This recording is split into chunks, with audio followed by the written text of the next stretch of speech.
तो इस क्लास में हम लोग प्रॉपर्टीज ऑफ डिटरमिनेंट के बारे में जानने जा रहे हैं। ओके, डिटरमिनेंट जिसके बारे में हमने अभी पीछे के क्लासेस में पढ़ा, उसके साइज के बारे में, उसके टाइप के बारे में, साइज के आधार पे जो टाइप है, second order, third order determinant, उन सब जगहों पर हमें उन्हें एक्सपैंड करके इवेल्युएट करना है। जिसमें हमने माइनर और को फैक्टर का रोल भी देखा कि माइनर और को फैक्टर किस तरह से मदद करते हैं किसी डिटरमिनेंट के वैल्यू को पता करने में। अब आज के क्लास में हम लोग डिटरमिनेंट से जुड़े हुए कुछ प्रॉपर्टीज को देखेंगे, तो जिनकी सहायता से हम बहुत सारे डिटरमिनेंट को एक खास तरीका से सॉल्व करके इवैल्यूएट कर पाएंगे और डायरेक्ट आंसर तक पहुंच पाएंगे। इसके साथ साथ कुछ खास तरह के मैट्रिसेस के डिटरमिनेंट को भी नोट करेंगे, जहां पर 1 मार्क क्वेश्चन के लिए हमारे पास कुछ प्रॉपर्टीज होंगे, उनको भी हम लोग देखेंगे। तो आज के क्लास में हम लोग डिटरमिनेंट के प्रॉपर्टीज को देखने वाले हैं, मेन पॉइंट्स को देखने वाले हैं। डिटरमिनेंट के वैल्यू को इवैल्यूएट करने के लिए हम आपको 4 क्वेश्चंस का सॉल्यूशन का आइडिया प्रोवाइड करेंगे। वो बहुत ही इंपॉर्टेंट है, जो आपके लेवल के लगभग सारे क्वेश्चंस को सॉल्व करने में आपकी मदद करेंगे। तो शुरू करते हैं हम। ओके, आज का क्लास जिसका हेडिंग है मेन पॉइंट्स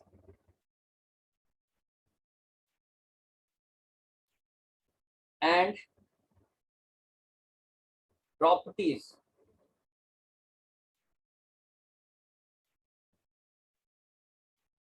ऑफ डिटरमिनेंट्स।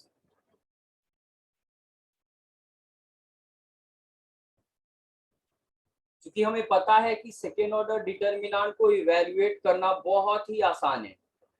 उसके लिए अगर हम प्रॉपर्टीज को ध्यान नहीं भी दें तब भी काम चल जाएगा, लेकिन जैसे ही उससे ज्यादा ऑर्डर के डिटरमिनेंट्स हमारे सामने आते हैं जिन्हें इवैल्यूएट करना हो, तो फिर ये प्रॉपर्टीज बहुत ही इंपॉर्टेंट हो जाते हैं। वहां पर सीधा सीधा एक्सपेंशन करेंगे तो वो थोड़ा टफ प्रोसेस हो सकता है। उसके लिए हमें अलजेब्रा, अपना अलजेब्रा का आइडिया, जहां फैक्टराइजेशन इंपॉर्टेंट है, उसको ध्यान में रखना पड़ेगा। जबकि डिटरमिनेंट के प्रॉपर्टीज को अगर यूज करेंगे तो बिना फैक्टराइजेशन के आइडियाज के हम डिटरमिनेंट के को इवैल्यूएट कर पाएंगे, जो डायरेक्टली फैक्टराइज्ड फॉर्मेट में। मैक्सिमम क्वेश्चन आप देखोगे कि उनका आंसर फैक्टराइज्ड फॉर्मेट में आता है, तो प्रॉपर्टीज ऑफ डिटरमिनेंट्स और मेन पॉइंट्स का प्रयोग करके हम डायरेक्ट आंसर फैक्टराइज्ड फॉर्मेट में लाएंगे। बीच बीच में जिन चीजों की जरूरत होगी हम उनको गेन भी करेंगे। तो चलिए शुरू करते हैं मेन पॉइंट्स में। पहले के 3 पॉइंट्स हमारे लिए बहुत ही इंपॉर्टेंट है। हम ऐसा कह सकते हैं कि ये बैकबोन होगा डिटरमिनेंट सिंप्लीफिकेशन या इवैल्यूएशन के लिए। ध्यान रखेंगे इस बात को। पहले के 3 पॉइंट्स बहुत ही इंपॉर्टेंट होंगे हमारे लिए, जिसमें पहला पॉइंट वो होगा जिसका डिस्कशन हम पिछले क्लास में कर चुके हैं। उसको केवल नोट कर लेना और ध्यान से समझ लेना है। तो पहला पॉइंट क्या है कि हम किसी डिटरमिनेंट को किसी भी रो या कॉलम के अलॉन्ग में एक्सपैंड कर सकते हैं और हमें हर हाल में, हर टाइम एक ही वैल्यू डिटरमिनेंट का मिलेगा। क्या है यहां नोट करने लायक? We can evaluate a determinant, याद रखेंगे बेसिकली थर्ड ऑर्डर डिटरमिनेंट और उससे हायर ऑर्डर के लिए सारे लागू होंगे, लेकिन हमारे सिलेबस में केवल थर्ड ऑर्डर डिटरमिनेंट तक ही हमें पढ़ना है, तो ये सारा काम हम थर्ड ऑर्डर डिटरमिनेंट पर करेंगे। Okay, we can evaluate a determinant by expanding it along any row or any column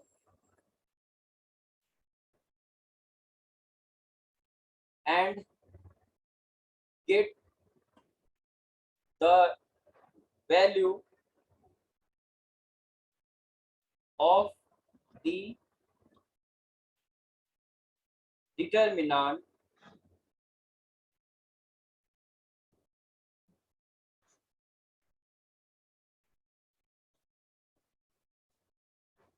get the same value of the determinant, same include कर लेंगे यहाँ, same value of the determinant every time।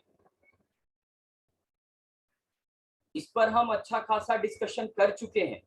हम किसी determinant को first row के along में expand करके evaluate करें या सेकंड रो या थर्ड रो, अगर थर्ड ऑर्डर का डिटर्मिनेंट, या हम फर्स्ट कॉलम के अलोंग में एक्सपैंड करें या सेकंड कॉलम के अलोंग में या थर्ड कॉलम के अलोंग में, हमें हर हाल में एक टाइप का ही वैल्यू मिलेगा। चलिए इस पर एक एग्जांपल फटाफट दिखा देते हैं हम आपको। जैसे मान लेते हैं हमारे पास एक डिटर्मिनेंट है ये, जिसके मेंबर्स हम आपको यहाँ लिख रहे हैं, इसे एक्सपैंड करना है। तो चलिए इसे हम फर्स्ट रो के अलोंग में फर्स्ट ऑफ ऑल एक्सपैंड कर रहे हैं।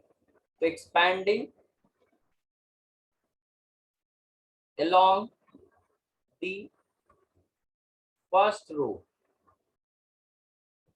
अगर हम फर्स्ट रो के अलोंग में एक्सपैंड करेंगे तो उसके लिए जो साइन का रूल है वो ध्यान रखना होगा। डायरेक्ट फर्स्ट रो के लिए है हमारे पास sign rule plus minus plus, अगर सेकेंड रो आया तो ये रहा साइन रूल, और थर्ड रो के लिए ये डायरेक्ट यूज करेंगे हम। तो चलो फर्स्ट रो का सिलेक्शन हमने किया है, तो सबसे पहले साइन फर्स्ट रो का प्लस, उसके बाद मेंबर, ये पहला मेंबर 1 है यहाँ, और उसके रो कॉलम को हाइड करके जो बचे हुए मेंबर्स होंगे उससे सेकेंड ऑर्डर डिटर्मिनेंट बना लेंगे जिसे माइनर कहेंगे।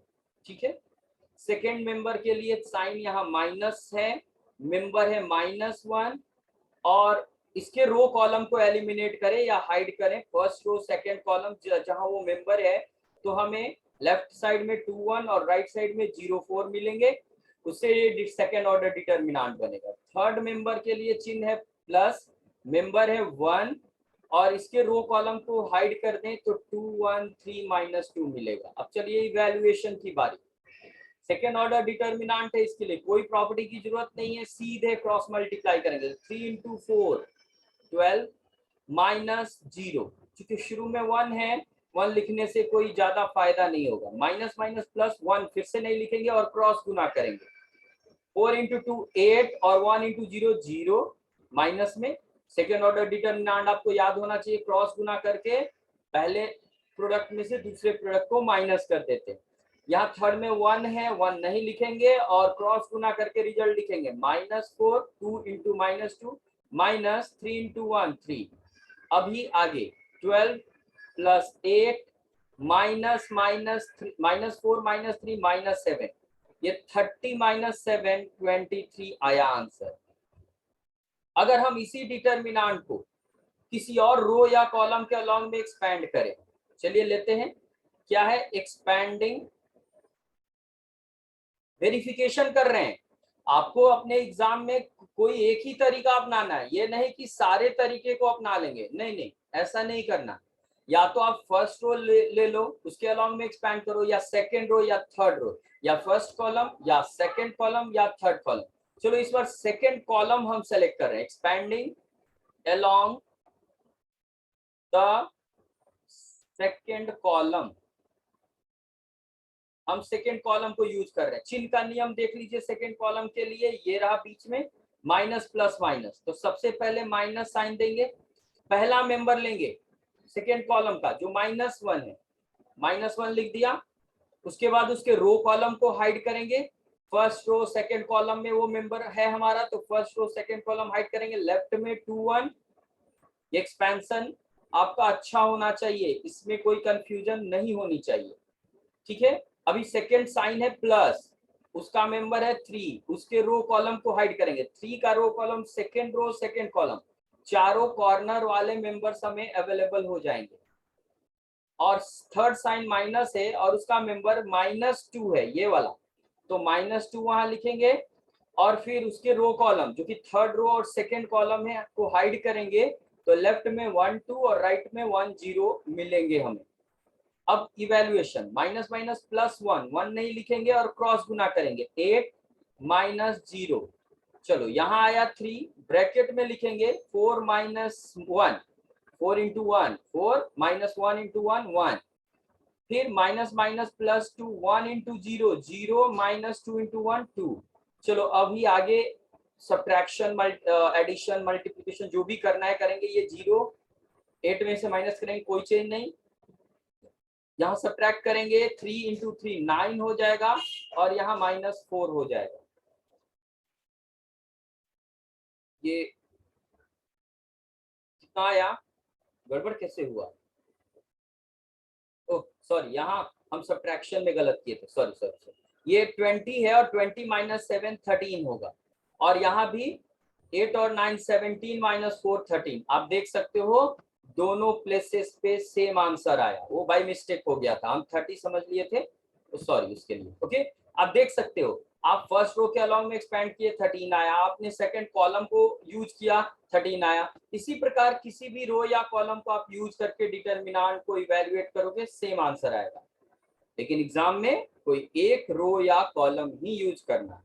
चलिए पहला पॉइंट तो हमने यहाँ देख लिया, ये फ्रीडम मिला, हम इसको फ्रीडम बिहेवियर कहेंगे या फ्रीडम प्रॉपर्टी कहेंगे, हम अपने तरफ से नाम दे रहे हैं फ्रीडम प्रॉपर्टी।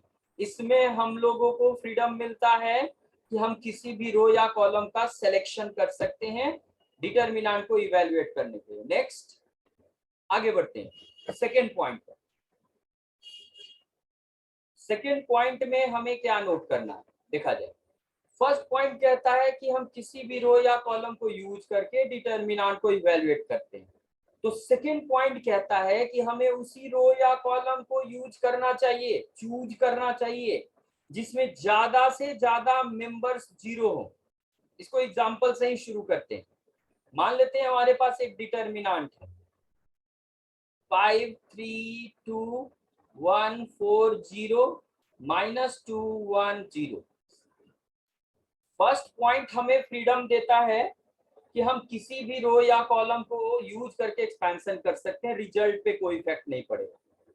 तो हम, अगर ये फ्रीडम हमारे पास है तो हम उस रो या कॉलम को सेलेक्ट करके एक्सपेंशन करेंगे जिसमें ज्यादा से ज्यादा जीरोज हो। और हम यहाँ देख पा रहे हैं कि हमारे थर्ड कॉलम में ज्यादा से ज्यादा जीरोज अवेलेबल हैं, इसलिए यहाँ पर हम थर्ड कॉलम के अलॉन्ग में एक्सपेंशन करेंगे। तो डायरेक्ट बिना लिखे हुए हम कर रहे हैं यहाँ थर्ड कॉलम के अलॉन्ग में एक्सपेंशन। थर्ड कॉलम का साइन आपको ध्यान होना चाहिए, प्लस माइनस प्लस होता है। ओके, तो पहला प्लस मेंबर 2, उसके रो कॉलम को हाइड करेंगे, फर्स्ट रो थर्ड कॉलम, ये चारों मेंबर्स रहेंगे हमारे सामने 1 4 माइनस 2 1, ये माइनर मिला। सेकेंड साइन माइनस और सेकेंड मेंबर 0 है, उसके रो कॉलम को हाइड कर लो, सेकेंड रो थर्ड कॉलम, ऊपर का दोनों नंबर 5 3 और नीचे का दोनों नंबर -1 -2 1। थर्ड साइन प्लस और उसका मेंबर 0, उसके रो कॉलम को हाइड करो, यानी थर्ड रो थर्ड कॉलम, ये चारों मेंबर्स यानी 5 3 और 1 4 बचेंगे। जरा ध्यान देना है, इससे हमें फायदा क्या हुआ, यहां देखो जरा, सेकेंड मेंबर और थर्ड मेंबर में जो कुछ भी डिटरमिनेंट का वैल्यू आए 0 से मल्टीप्लाई होने के बाद 0 बन जाएगा। तो पहला सेकेंड टर्म और थर्ड टर्म दोनों 0 हो जाएंगे और सिर्फ बचेगा फर्स्ट टर्म।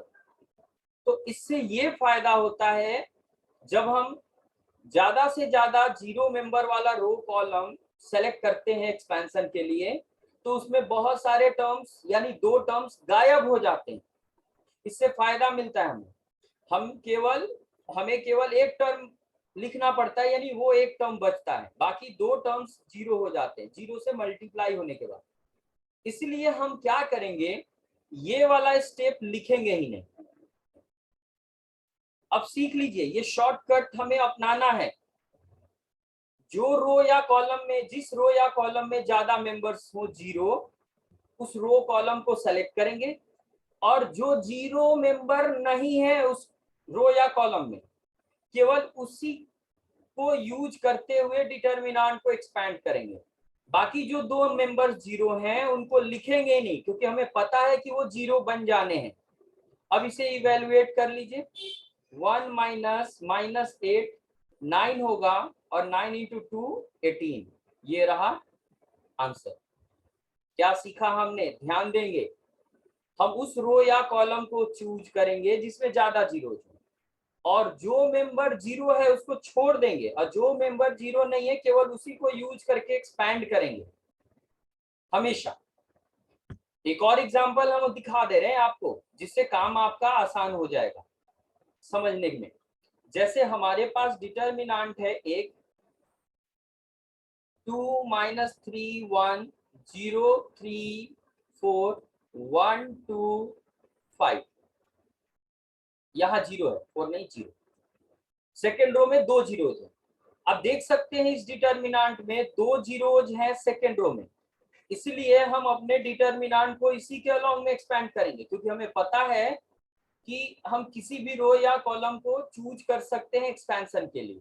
तो हम उसी रो कॉलम को चूज करेंगे जिसमें ज्यादा जीरोज है, और वो है सेकेंड रो, इसलिए सेकेंड रो के अलॉन्ग में एक्सपेंशन हम करेंगे।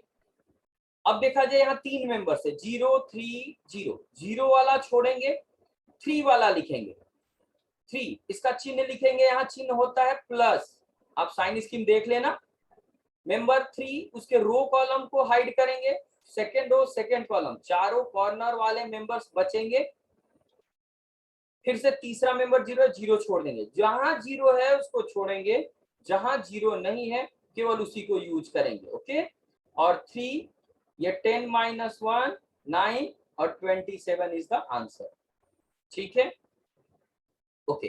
तो क्या सीखा हमने? We should expand a determinant, basically third order या higher, along the row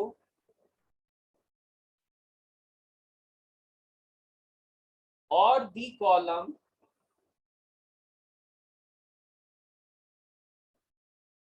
in which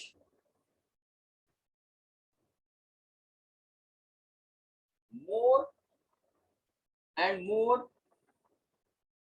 elements are zero, members are zero.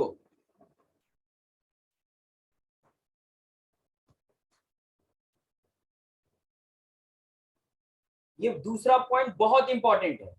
ठीक है, दो पॉइंट हमने नोट किया, दोनों को ध्यान से देख लें, समझ लें, और इसको आगे यूज करना है। अब बारी है थर्ड पॉइंट, चलते हैं थर्ड पॉइंट की तरफ। ये रहा हमारा थर्ड पॉइंट। क्या है थर्ड पॉइंट? देखा जाए, इसे प्रॉपर्टी ऑफ इनवेरिएंस कहेंगे। प्रॉपर्टी ऑफ इनवेरिएंस,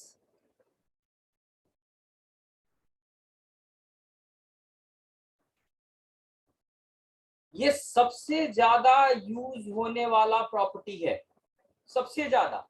आप देखोगे आगे जब हम डिटर्मिनेंट को इवैल्यूएट करेंगे तो यही प्रॉपर्टी बार बार सामने आएगा। ठीक है, ये क्या आइडिया प्रोवाइड करता है?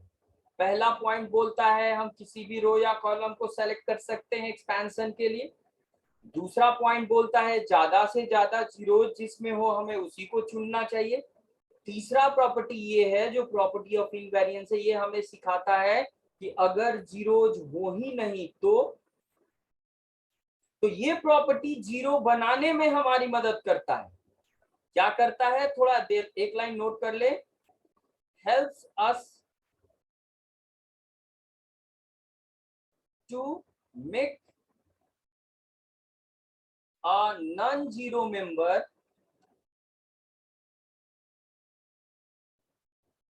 टू बी जीरो, यानी जो मेंबर नॉन जीरो है उसको जीरो बनाने में हमारी मदद करता है। ये एक लाइन में समझ लें। और ये वही प्रॉपर्टी है जो हमने मैट्रिक्स में भी पढ़ा है। क्या? हम किसी रो या कॉलम में दूसरे रोज या कॉलम को अपने रिक्वायरमेंट के हिसाब से यानी क्वेश्चन के नीड के हिसाब से ऐड और सब्ट्रैक्ट कर सकते हैं। हम इसे एग्जाम्पल लिखकर समझाएंगे। जैसे क्वेश्चन की नीड है कि हम फर्स्ट रो में सेकेंड रो को ऐड कर दें। आपको याद आ जाना चाहिए मैट्रिक्स का ही ये प्रॉपर्टी है, मैट्रिक्स में ऐसा यूज किया है। तो किसी रो में जिसमें ऐड करना हो वो लेफ्ट साइड में लिखेंगे और जो ऐड करना हो वो राइट साइड में दिखाएंगे। अगर हमें इसमें सब्ट्रैक्ट करना हो किसी दूसरे रो को तो सब्ट्रैक्ट भी कर सकते हैं, सीधा जोड़ और घटा सकते हैं। अगर मल्टीपल्स को जोड़ना घटाना हो वो भी कर सकते हैं। सपोज क्वेश्चन की नीड है कि सेकेंड रो में हम लोग फर्स्ट रो के दुगने को माइनस कर दें, तो ये काम करेंगे। याद रखेंगे किसी रो में उसी को कभी नहीं जोड़ सकते और ना ही घटा सकते हैं, इससे डिटर्मिनेंट का वैल्यू रॉन्ग मिलेगा, तो इससे बचना है।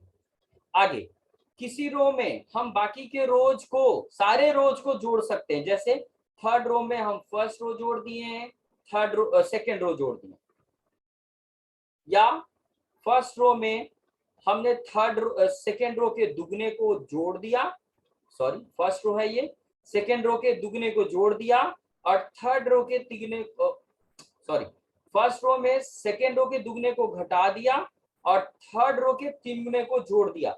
ये सारा काम हम यहाँ कर सकते हैं और यही काम हम लोग कॉलम के साथ भी कर सकते हैं। कॉलम में भी मतलब जैसे हम किसी कॉलम में दूसरे कॉलम के को सीधे सीधे जोड़ सकते हैं या घटा सकते हैं। उसके मल्टीपल यानी दुगुना, तीन गुना, हाफ, वन थर्ड को भी ऐड और सब्ट्रैक्ट कर सकते हैं, जैसे ये दिखा रहे हैं। तो ये ऑपरेशंस हमें पता होने चाहिए क्या कर रहे हैं। जरा देखिएगा एक एग्जांपल। सपोज ये डिटर्मिनेंट है जहां मेंबर है 2 1 3, 5 -2 4 और 2 7 3 है। अगर हम ऑपरेशन यहाँ ये सेलेक्ट कर रहे हैं कि फर्स्ट रो में हम थर्ड रो को माइनस करने जा रहे हैं, तो इसका मतलब क्या हुआ? इसका मतलब हुआ कि फर्स्ट रो में जो जो मेंबर्स हैं उनमें से थर्ड रो के कॉरेस्पॉन्डिंग मेंबर्स को, यानी आमने सामने के मेंबर्स को ही घटाना है आपको। मतलब हम नीचे लिख कर दिखा रहे हैं, फर्स्ट रो के मेंबर्स है 2 1 और 3, तीन मेंबर्स। यहाँ जो घटाना लिखा है हमने माइनस करने के लिए, वो तीनों जगह होगा। किसको माइनस करना है? थर्ड रो के मेंबर्स को। तो थर्ड रो के मेंबर्स देख लो क्या है, 2 पहले में सब्ट्रैक्ट होगा, 7 दूसरे में और 3 तीसरे में। बाकी किसी मेंबर में कोई चेंज नहीं आएगा, जो जैसे है वो वैसे ही रहेगा। अब इससे क्या मिला आप देख सकते हो, ऊपर 0 -6 0। देख लीजिए पहले इस डिटर्मिनेंट में कहीं पर 0 नहीं था और यह प्रॉपर्टी यूज करने के बाद हम फर्स्ट रो में दो मेंबर्स को 0 बना पाए। और यही करना हमारे लिए जरूरी है और यही करके हम आगे डिटर्मिनेंट को इवैल्यूएट करेंगे। ठीक है, इसी पर वर्कआउट करना, तो देखा जाएगा आगे वर्क करेंगे इस पर। ये हमने प्रॉपर्टी ऑफ इनवेरिएंस देखा। आगे अगली प्रॉपर्टी डिटर्मिनेंट से जुड़ी 4 नंबर, ऑल जीरो प्रॉपर्टी।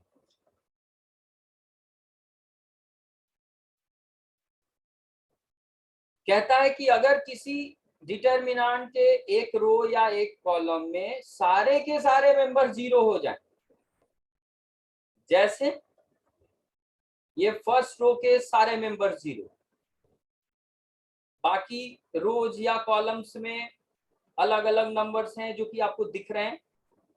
अगर ऐसा हुआ तो डायरेक्ट इसका रिजल्ट आपको लिखना है 0, विदाउट एक्सपेंशन। आपको सीधे रिजल्ट लिखना है 0, जैसा कि लिखा है। आंसर ऐसे ही करना है आपको, किसी एक्सपेंशन की जरूरत नहीं है। प्रॉपर्टी यूज करने का मतलब यही है, ये ऑल जीरो प्रॉपर्टी है। यानी इफ ऑल मेंबर्स ऑफ ए रो, मतलब कोई भी रो हो सकता है, और ए column are 0, then the value of the determinant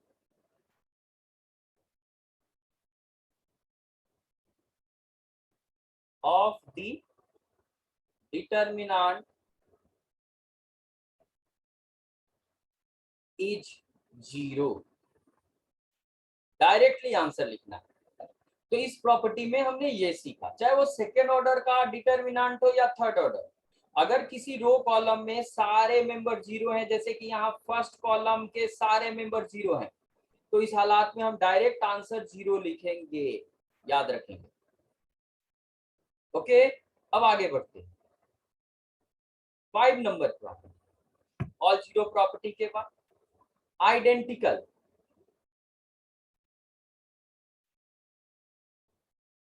identical property, ये प्रॉपर्टी क्या बोलता है, एग्जांपल से लेते हुए समझे। कहता है कि अगर किसी डिटरमिनेंट में कोई भी दो रो एक जैसे हो या दो कॉलम्स एक जैसे हो, तो डिटरमिनेंट का वैल्यू सीधे जीरो लिखना है। हम एग्जांपल लिख रहे हैं, जैसे 4 1 2 -3 7 5 और फिर से 4 1 2। आप यहां देख सकते हो क्या है कि फर्स्ट कॉलम और थर्ड कॉलम आर इक्वल। यहाँ फर्स्ट और थर्ड दोनों सेम ऑर्डर में सेम एलिमेंट कंटेन किए हुए हैं, रखे हुए हैं, 4 1 2 4 1 2, और इसलिए यहाँ डिटरमिनेंट का वैल्यू सीधे लिखना है zero, no need of any expansion. तो क्या हमने यहाँ देखा, if any two rows, any two rose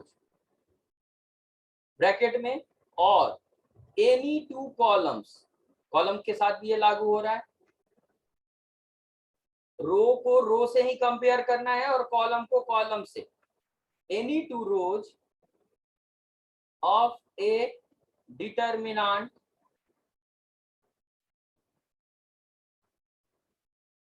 are same, identical, identical और same, then the value of the determinant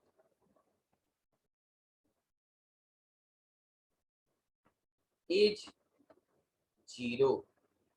direct zero लिखना। तो दो जगह हमने देखा यहाँ डायरेक्ट जीरो लिखने के लिए। आगे बढ़ते हैं और देखते हैं कि अगली प्रॉपर्टी हमें क्या आइडिया प्रोवाइड करती है। 6 नंबर, प्रोपोर्शनैलिटी। नाम से याद रखें, ज्यादा अच्छा रहेगा, प्रोपोर्शनैलिटी। ओके, क्या है देखा जाए, थोड़ा रफ पे समझ ले पहले। अगर दो क्वांटिटी प्रोपोर्शनल है तो उसे लिखते हैं A is proportional to B, ये डायरेक्ट प्रोपोर्शनैलिटी है। और इस प्रोपोर्शनैलिटी को इक्वालिटी में जब बदलते हैं तो कांस्टेंट मल्टीप्लाई हो जाता है। इसका सीधा मतलब है, अगर किसी एक क्वांटिटी में किसी कांस्टेंट से गुना करने पर दूसरे क्वांटिटी के बराबर हो जाए तो दोनों क्वांटिटी एक दूसरे के प्रोपोर्शनल कहे जाते हैं। यहां भी वही है, किसी डिटरमिनेंट के किसी एक रो में अगर हम एक नंबर से गुना कर दें और वह दूसरे रो या कॉलम के बराबर हो जाए, जैसे यहां मुझे पता है मैंने क्या किया है, मैं आपको समझा रहा हूं। यहां पर क्या है, फर्स्ट रो में 3 से मल्टीप्लाई कर दो तो थर्ड रो के इक्वल हो जाएगा। क्या नोट किया हमने कि अगर हम फर्स्ट रो में 3 से मल्टीप्लाई कर देते हैं तो ये थर्ड रो के इक्वल होगा। करके देख लो, यहाँ 3 से मल्टीप्लाई करेंगे -6, यहाँ 3 से मल्टीप्लाई करेंगे 3, और यहाँ 3 से मल्टीप्लाई करेंगे 9। तो मल्टीप्लाई, किसी कांस्टेंट से मल्टीप्लाई करने के बाद अगर दो रोज या कॉलम्स इक्वल हो तब भी आंसर डायरेक्टली जीरो। यहां हम कह सकते हैं कि third row is proportional to first row, और इस बेसिस पर हम यहाँ नोट करेंगे क्या कि if any two rose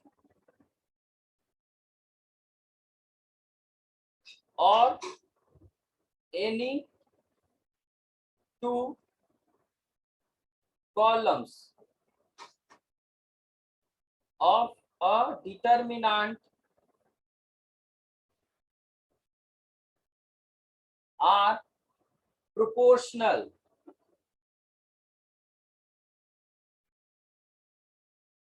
then the value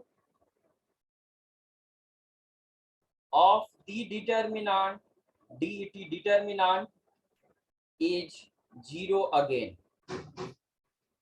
तो ये भी हमें 0 रिजल्ट देने के लिए आइडिया प्रोवाइड करता है. आप इस एग्जांपल को घर पे समझेंगे, सारा चीज नोट किया हुआ है तो समझ में आएगा. Next 7 number point.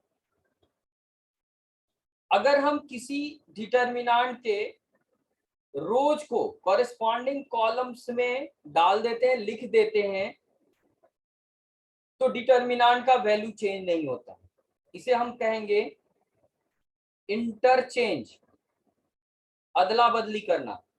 Rose and column, रोज और कॉलम को अदला बदली करो, यानी रो को कॉलम की जगह पर लिख दो, तो वैल्यू ऑफ डिटर्मिनेंट नहीं चेंज होता है.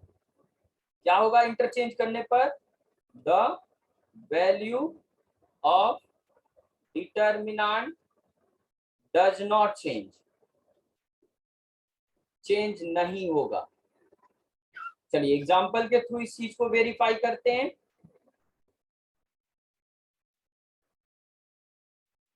मान लेते हैं सेकेंड ऑर्डर डिटर्मिनेंट ले लें. यहां पर है हमारे पास मेंबर 1 2 3 4. इसको इवेल्युएट करो. 4 माइनस क्रॉस गुना 6 -2 आया. अब हम क्या करेंगे, फर्स्ट रो को फर्स्ट कॉलम में डाल देंगे. जो फर्स्ट रो है वो फर्स्ट कॉलम में लिख रहे हैं, देख लो आप. 1 2 को फर्स्ट कॉलम लिख दिया और सेकेंड रो को सेकेंड कॉलम में. तो रो को कॉलम में हमने लिख दिया, फर्स्ट रो फर्स्ट कॉलम में, सेकेंड रो सेकेंड कॉलम में, और फिर कैलकुलेट करेंगे. तो 4 - 6 अगेन -2. आप देख सकते हो दोनों डिटर्मिनेंट का वैल्यू सेम आया. तो अगर हम रोज और कॉलम्स को अदला बदली करते हैं तो डिटर्मिनेंट का वैल्यू चेंज नहीं होता. ठीक, एग्जांपल सामने. अभी क्या है कि अगर रोज को रोज से इंटरचेंज किया जाए, इंटरचेंजिंग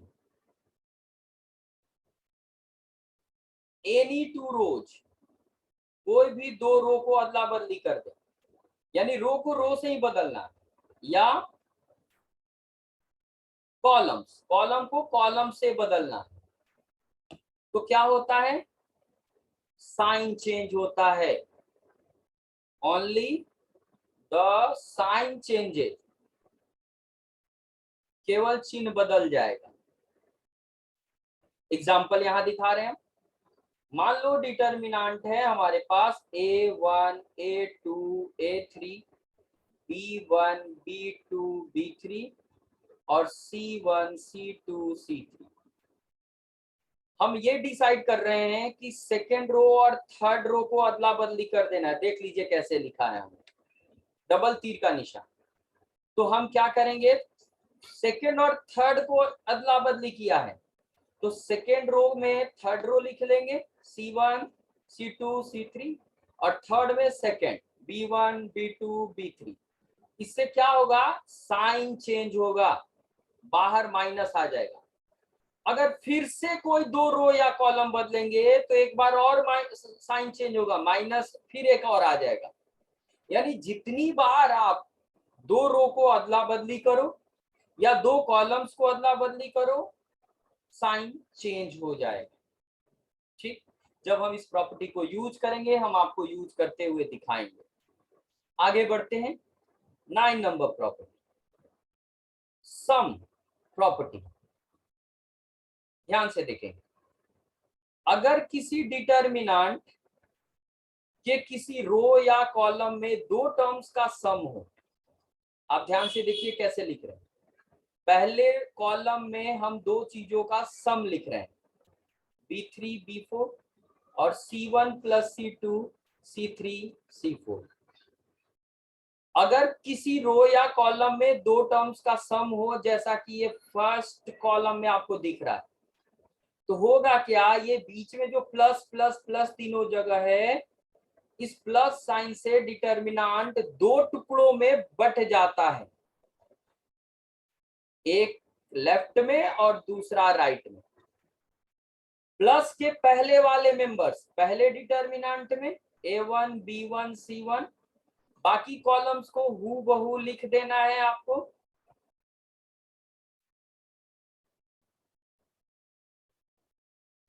यहां भी बाकी कॉलम्स को हूबहू लिखना है। जो सम वाला कॉलम है वही दो हिस्सों में बटेगा, बाकी कॉलम सेम टू सेम लिखेंगे आप, ठीक। ये 4 है।